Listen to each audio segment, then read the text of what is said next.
사랑하는 여러분, 오늘 이 이야기에 귀 기울여주시는 모든 분의 삶에 하나님의 특별한 은혜와 평강이 함께하기를 먼저 기도합니다. 잠시 시간을 내어 구독과 좋아요를 눌러주신다면 이 귀한 메시지가 더 많은 이들에게 전해지는데 큰 힘이 될 것입니다. 여러분의 작은 참여가 하나님의 선한 뜻을 전파하는 통로가 되리라 믿습니다. 혹시 이런 상상을 해본 적 있으신가요? 우리가 살아가는 이 세상, 우리의 가정과 직장, 우리가 속한 공동체 안에서 하나님의 임재가 너무나도 선명하게 느껴져 대화와 업무, 모든 관계 속에서 그분의 탁월함이 자연스럽게 드러나는 산말입니다. 모든 개개인의 가치와 은사가 존중받고 축하받는 공동체, 그래서 더 이상 그 어떤 대적도 악한 일도 비집고 들어올 틈이 없는 완전한 평화의 상태. 과연 그런 삶이 가능할까요? 오늘은 수년 동안 제 마음속에 품어왔던 한 인물의 삶을 통해 이 질문에 대한 답을 찾아보고자 합니다. 그는 바로 고대 이스라엘의 왕 솔로몬입니다.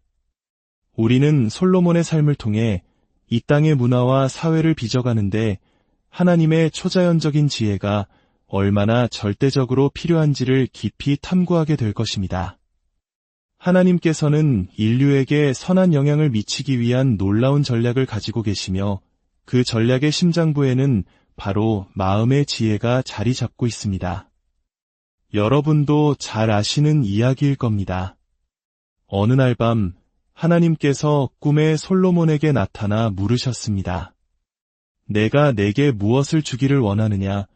그때 솔로몬은 부나 명예 혹은 원수의 생명을 구하지 않았습니다. 대신 그는 듣는 마음을 종에게 주사주의 백성을 재판하여 선악을 분별하게 하옵소서라고 간구했습니다. 성경 원문에서 듣는 마음은 듣는 귀라고도 표현될 수 있습니다. 하나님께서는 그의 간구를 무척 기뻐하셨습니다. 내가 이것을 구하는구나. 자기를 위하여 장수하기를 구하지 아니하며 부도 구하지 아니하며 자기 원수의 생명을 멸하기도 구하지 아니하고 오직 송사를 듣고 분별하는 지혜를 구하였으니 내가 내 말대로 하여 내게 지혜롭고 총명한 마음을 주노니 내 앞에도 너와 같은 자가 없었거니와 내 뒤에도 너와 같은 자가 일어남이 없으리라. 내가 구하지 아니한 부귀와 영광도 내게 주노니 내 평생의 왕들 중에 너와 같은 자가 없을 것이라. 여기서 우리는 아주 중요한 사실을 발견합니다. 솔로몬은 듣는 마음을 구했지만 하나님께서는 그것을 지혜라고 해석하여 주셨습니다. 이것은 우리에게 신적인 지혜의 본질이 무엇인지를 명확히 보여줍니다. 진정한 지혜는 단순히 지식이 많은 것이 아니라 바로 하나님의 숨결, 그분의 생각, 그분의 심장 박동을 들을 수 있는 능력에서 비롯된다는 것입니다. 그분의 음성을 듣고 분별하는 법을 배우는 것, 그것이 바로 지혜의 시작입니다. 하나님께서는 지금 이 순간에도 문화와 사회 곳곳에 당신의 사람들을 세우고 계십니다. 단지 겉모습이 좋아 보이고 물질적으로 풍요로워지는 차원의 변화가 아닙니다. 문제의 핵심, 인간의 가장 깊은 곳을 어루만지는 근본적인 변화를 일으키기 위함입니다. 오늘날 세상 사람들이 진정으로 굶주려 있는 것은 바로 하나님의 나라입니다. 오래전 한 복음 전도자가 이런 비유를 들었습니다. 모든 인간의 마음속에는 하나님 모양의 텅 빈 공간이 있어서 오직 하나님과의 관계만이 그 공간을 채울 수 있다. 저는 이 탁월한 통찰에 더하여 동전의 양면처럼 또 다른 진실이 존재한다고 믿습니다. 전 세계 모든 사람의 마음속에 존재하는 그 깊은 공허함은 바로 하나님의 나라에 대한 갈망이라는 것입니다. 히브리서 11장 10절은 믿음의 조상 아브라함에 대해 이렇게 증언합니다. 이는 그가 하나님이 계획하시고 지으실 터가 있는 성을 바랐음이라. 아브라함의 내면에는 무언가를 끊임없이 찾고 추구하는 강력한 동기가 있었습니다. 그의 눈에 그것은 도시, 즉 완벽한 공동체의 모습으로 비쳤습니다. 우리는 이제 우리의 생각과 언어, 비전의 초점을 나라는 개인의 필요가 채워지는 것에서부터 도시와 국가 전체를 생각하시는 하나님의 거대한 관점으로 전환해야 합니다. 하나님은 개인을 넘어 도시와 국가 단위로 생각하십니다. 예수님께서 고라신과 벳세다, 가버나움이라는 세 도시를 책망하신 것을 보면 알 수 있듯이 그분은 도시 전체가 당신과 함께 움직이거나 혹은 당신을 거스르는 단위로 보십니다. 선지자 요나를 니느웨로 보내신 것도 한 도시 전체의 변화와 회개를 위함이었습니다. 하나님께서 도시를 얼마나 중요하게 생각하시는지 그분의 아들을 위한 신부조차 도시로 비유됩니다. 바로 새 예루살렘입니다. 저는 성경의 은유를 사랑합니다. 한없이 아름다우면서도 인간의 논리를 초월하기 때문입니다. 하늘에서 내려오는 신부가 정사각형 모양의 완벽한 정육면체 도시라니요. 평범한 신부의 모습은 아니죠. 하지만 주님은 이를 통해 무언가를 말씀하고 싶으셨던 겁니다.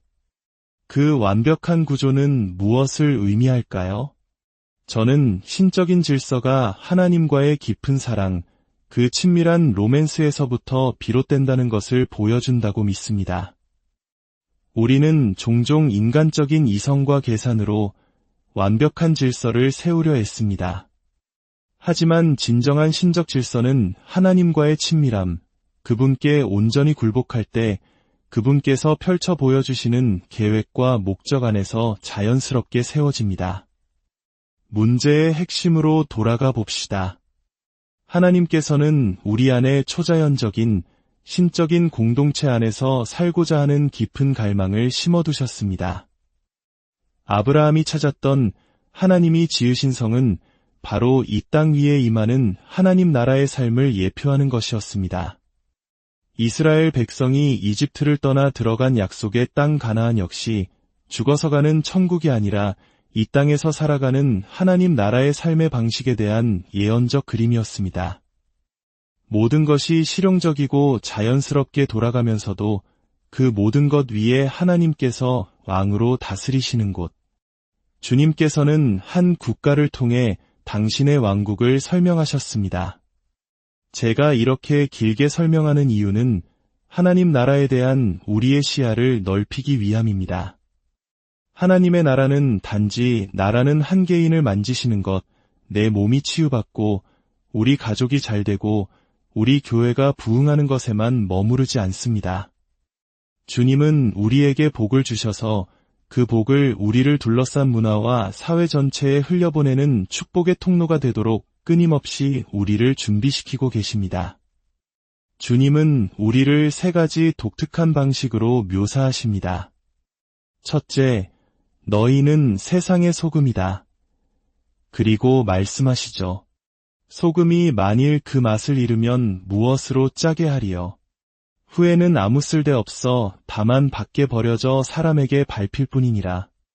둘째, 너희는 세상의 빛이다. 산 위에 있는 동네가 숨겨지지 못할 것이요. 셋째는 우리 개개인이 아니라 하나님 나라 자체를 가리킵니다. 천국은 마치 여자가 가루 서말 속에 갖다 넣어 전부 부풀게 한 누룩과 같으니라. 소금, 빛, 누룩. 이 세 가지 비유에는 공통점이 있습니다. 모두 주변에 영향을 미치기 위해 존재한다는 것입니다. 누룩은 반죽 덩어리 속에 들어가 섞일 때 그 힘을 발휘합니다. 저는 여러분의 이웃, 직장 동료, 우리가 사랑하고 아끼는 사람들, 우리 도시와 국가의 모든 사람들이 말로는 표현하지 못하지만 무언가를 간절히 부르짖고 있다고 믿습니다. 그리고 그들이 갈망하는 그것이 바로 하나님의 나라, 즉 왕의 통치 영역, 완벽하신 아버지의 다스림이 임하는 영역이라고 감히 말씀드립니다.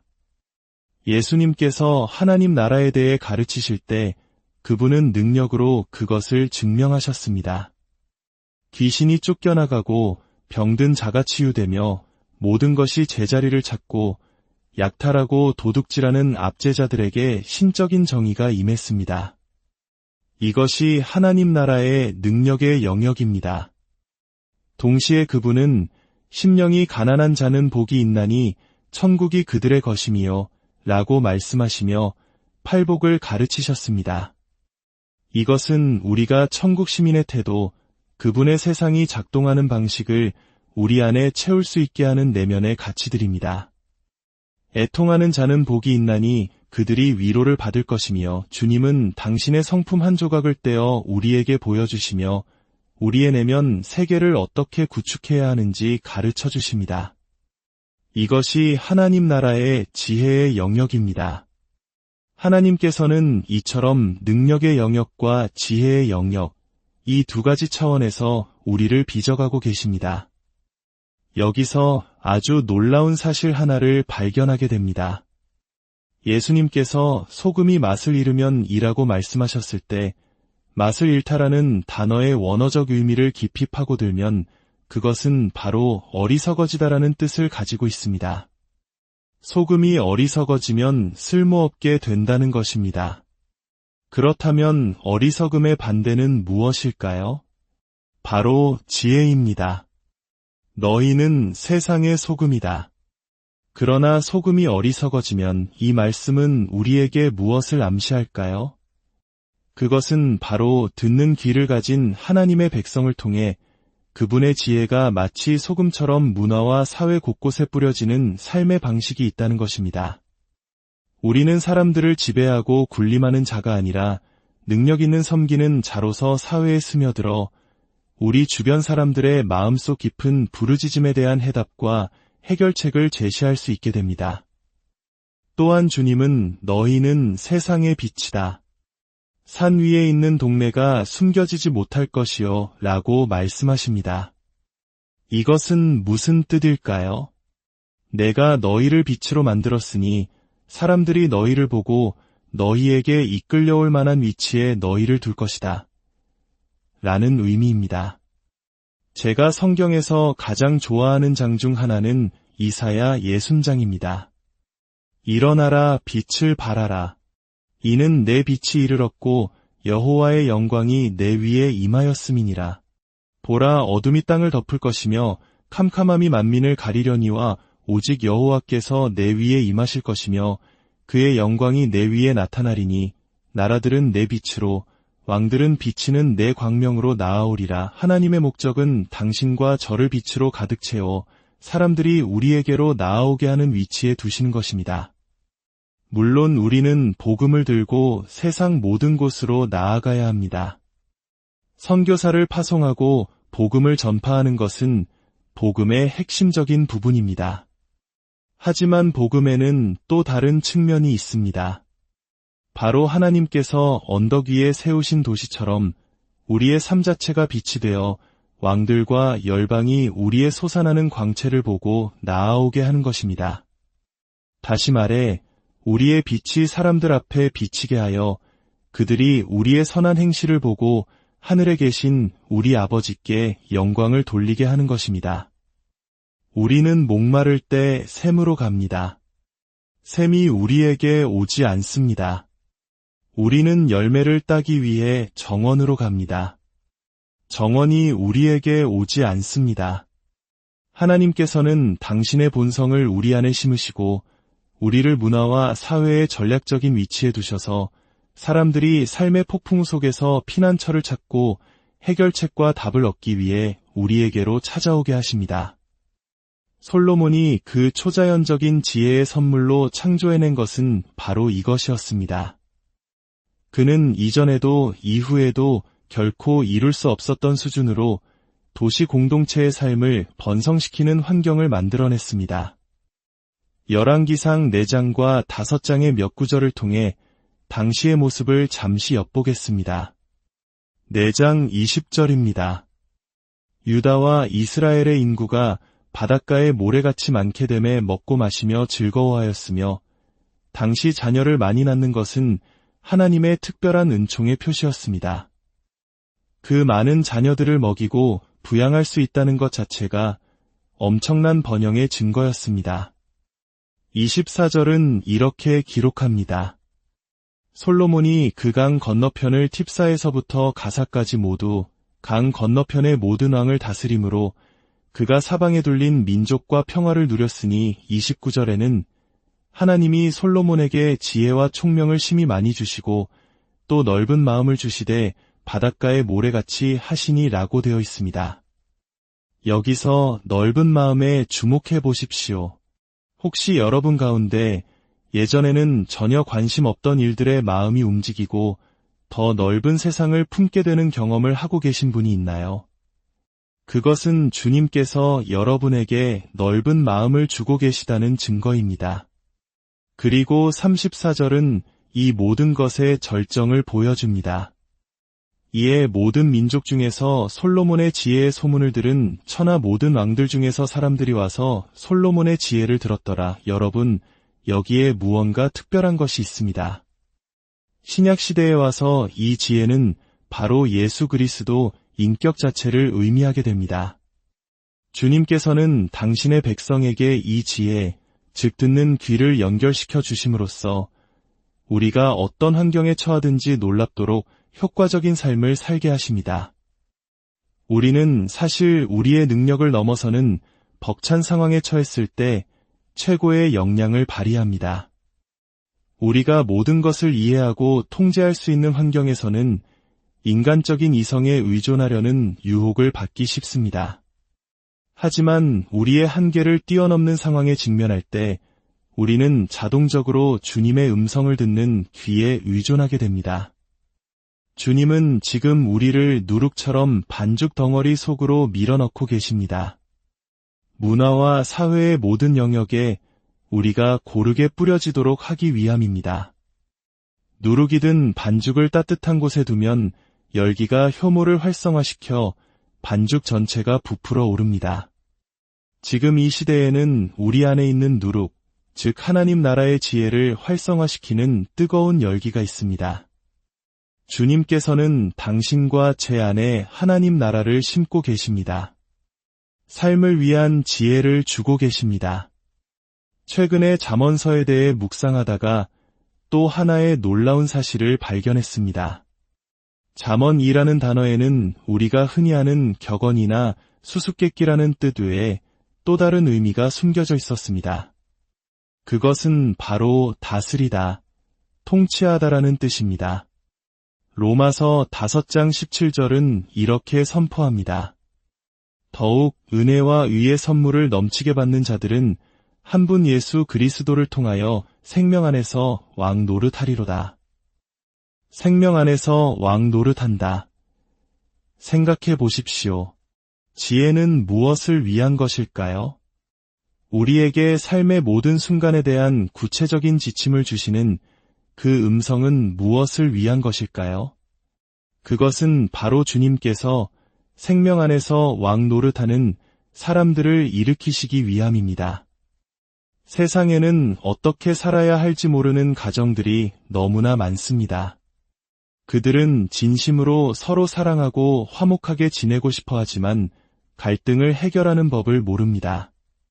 반항하는 자녀를 어떻게 대해야 할지, 평화와 연합 속에서 어떻게 살아야 할지, 진정한 애정을 가지고 사람들을 대하는 법, 용서하며 걷는 법을 배우지 못했습니다. 어쩌면 우리에게는 당연하게 여겨지는 것들을 어떻게 해야 할지 몰라 고통받는 이들이 많습니다. 이것이 바로 생명 안에서 왕 노릇하는 것입니다. 주님께서는 우리에게 은사를 주셔서 우리 개인의 삶을 괴롭히던 원수들이 완전히 패배하게 하시고 우리를 하나의 표준, 하나의 본보기로 세우십니다. 그리하여 우리가 이렇게 선포하게 하십니다. 결혼 생활의 갈등은 이렇게 해결하는 것입니다. 불성실한 상사 밑에서는 이렇게 일하는 것입니다. 우리 모두가 흩어져 있는 삶의 모든 현장에서 주님은 그 듣는 귀와 신적인 지혜의 선물, 하늘의 청사진을 가지고 우리를 흩뿌리십니다. 그리하여 생명 안에서 왕 노릇하는 법을 아는 자들이 그것을 배워야 할 필요가 있는 자들의 피난처가 되게 하십니다. 이제 열왕기상 5장으로 넘어가 보겠습니다. 솔로몬은 성전을 건축할 준비를 하고 있었습니다. 그가 성전에 사용한 금의 양만 해도 현재 가치로 수십억 달러에 달하며 동원된 인력은 18만 명이 넘었다고 합니다. 인류 역사상 전무후무한 건축물이었습니다. 하지만 제가 이 이야기에서 정말로 매료되는 부분은 화려한 성전 건물이 아니라 그 시대에 세워졌던 공동체의 삶입니다. 그 공동체 안에서는 이전에도 그리고 그 이후에도 일어난 적없는 놀라운 일이 일어났습니다. 솔로몬은 성전 건축에 필요한 백향목을 구하기 위해 그의 아버지 다윗의 친구였던 히람 왕에게 편지를 씁니다. 5장 3절과 4절의 내용입니다. 당신도 아시거니와 내 아버지 다윗이 사방의 전쟁으로 말미암아 그의 하나님 여호와의 이름을 위하여 성전을 건축하지 못하고 여호와께서 그의 원수들을 그의 발바닥 밑에 두시기를 기다렸나이다. 이제 내 하나님 여호와께서 내게 사방의 태평을 주심에 원수도 없고 재앙도 없도다. 원수도 없고 재앙도 없도다. 여기서 잠시 멈춰서서 이 구절을 깊이 음미해 보았으면 합니다. 저는 지금 믿을 수 없을 만큼 엄청난 말씀을 읽었습니다. 여기서 원수 혹은 대적이라고 번역된 히브리어 단어는 놀랍게도 사탄을 의미합니다. 다시 한번 읽어보겠습니다. 솔로몬은 그의 아버지의 친구에게 편지를 쓰며 자신의 왕국을 이렇게 묘사합니다. 주님께서 나에게 사방으로 평안을 주셨으므로 나에게는 사탄도 없고 악한 재앙도 없습니다. 과연 삶 속의 신적인 질서가 완벽하게 자리 잡아 악한 원수가 감히 틈탈 수 없는 상태가 가능할까요? 제 지인 중에 과거에 끔찍하고 기이한 영적 배경을 가졌던 한 자매가 있습니다. 주님께서 그녀의 마음을 놀랍게 치유하셨는데 그녀는 과거의 악한 영들을 늘 볼 수 있었다고 합니다. 그때 그녀가 유일하게 안전함을 느꼈던 곳이 바로 기도의 집이었습니다.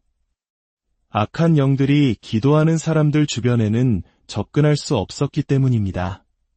그녀는 기도의 집 창밖에서 서성이는 악한 영들을 볼 수 있었지만 그들은 결코 안으로 들어오지 못했다고 합니다.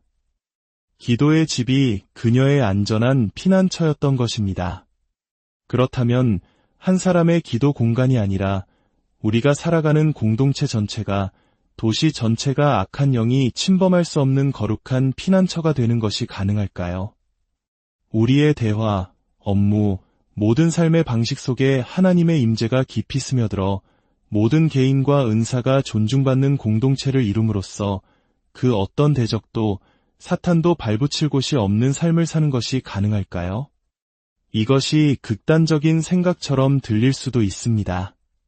하지만 놀랍게도 솔로몬과 이스라엘 백성은 예수님의 보혈로 거듭나기 전인 구약시대에 이것을 성취했습니다. 아직 예수님의 피가 죄를 완전히 씻어내기 전 그 특별한 상황 속에서 지혜가 그들의 삶의 방식에 너무나 강력한 영향을 미친 나머지 솔로몬은 우리에게는 대적, 즉 사탄이 없다. 심지어 악한 재앙조차 없다고 선포할 수 있었던 것입니다. 저는 뱀을 싫어합니다. 독이 있든 없든 상관없습니다. 뱀은 그저 저 멀리서 하나님의 창조 목적을 수행했으면 좋겠습니다. 높은 산에는 수목 한계선이 있어 더 이상 나무가 자라지 못하는 지점이 있습니다. 그런데 흥미롭게도 뱀 한계선도 존재한다고 합니다. 뱀이 더 이상 생존할 수 없는 특정 고도가 있다는 것입니다. 하나님의 지혜는 당신을 바로 그곳으로 데려갈 것입니다. 듣는 귀는 당신의 평생을 따라다니며 조롱하고 괴롭히던 것들로부터 당신을 자유롭게 할 것입니다. 하나님 안에는 원수가 그 목소리를 잃어버리는 장소가 있습니다. 이제 때가 되었습니다. 자신의 하나님을 아는 백성들을 통해 주님의 말씀이 선포될 때입니다. 어떤 역경 속에서도 굳건히 서서 주님의 말씀을 전할 때입니다. 해답은 국가의 파괴에 있지 않습니다. 정치적인 영은 특정 집단에 대한 적대감을 부추겨 파괴가 진정한 해답인 것처럼 우리를 속이려 합니다. 그러나 하나님께서는 모든 민족, 모든 사람들을 위한 계획을 가지고 계십니다. 예수님은 일부를 위해서만 죽으신 것이 아니라 온 인류를 위해 자신의 생명을 내어주셨습니다. 우리는 지금 거대한 세계적 필요와 위기의 시대에 특별한 이유로 부름받았습니다. 주님께서는 지금 우리를 급속도로 확장시키고 발전시키고 계십니다. 제한된 시간 안에 많은 일이 이루어져야 하기 때문입니다.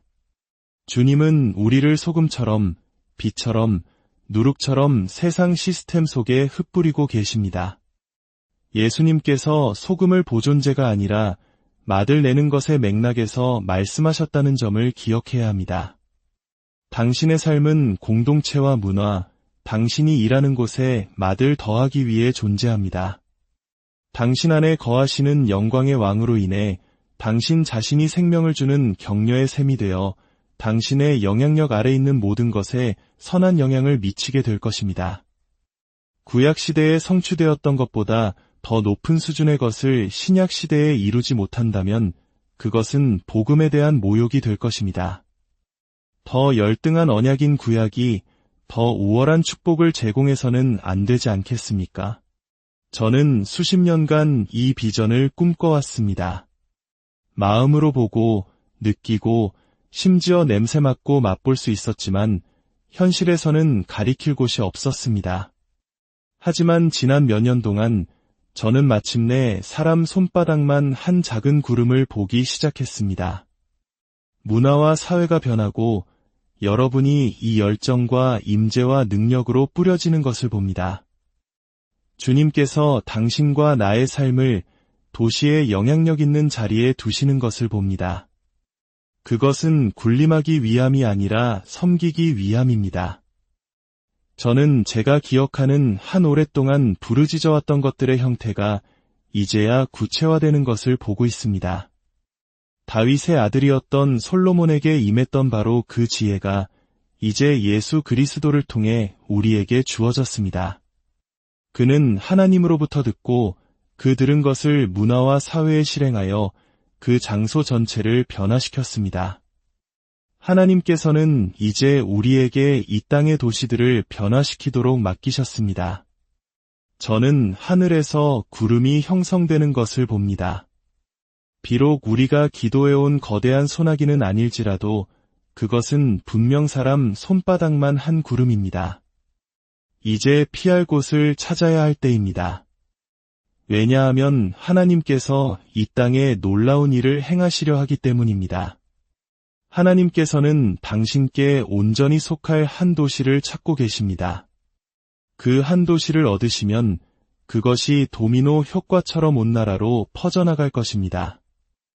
여기서 도시를 얻는다는 것은 단순히 모든 사람이 구원받는 것을 의미하지 않습니다. 모든 사람이 구원받는다고 해서 저절로 하나님의 나라가 임하는 것은 아닙니다. 주님께서 찾으시는 도시는 왕의 영향력 아래에 들어오는 도시입니다.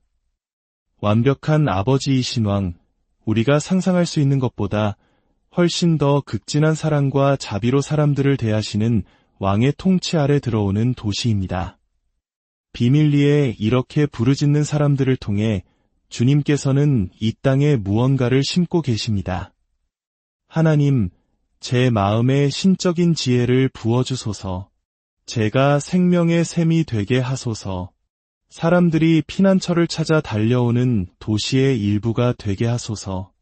당신의 다스림과 왕국의 경이로움을 전하는 무리의 일부가 되게 하소서. 주기도문에서 뜻이 하늘에서 이루어진 것 같이 땅에서도 이루어지라 라고 기도할 때 이것은 사도적인 기도입니다. 이 기도는 하나님, 우리가 사는 이 도시의 거리를 걷는 것이 당신에게 하늘에서처럼 편안하게 느껴지기를 원합니다. 라는 선포입니다.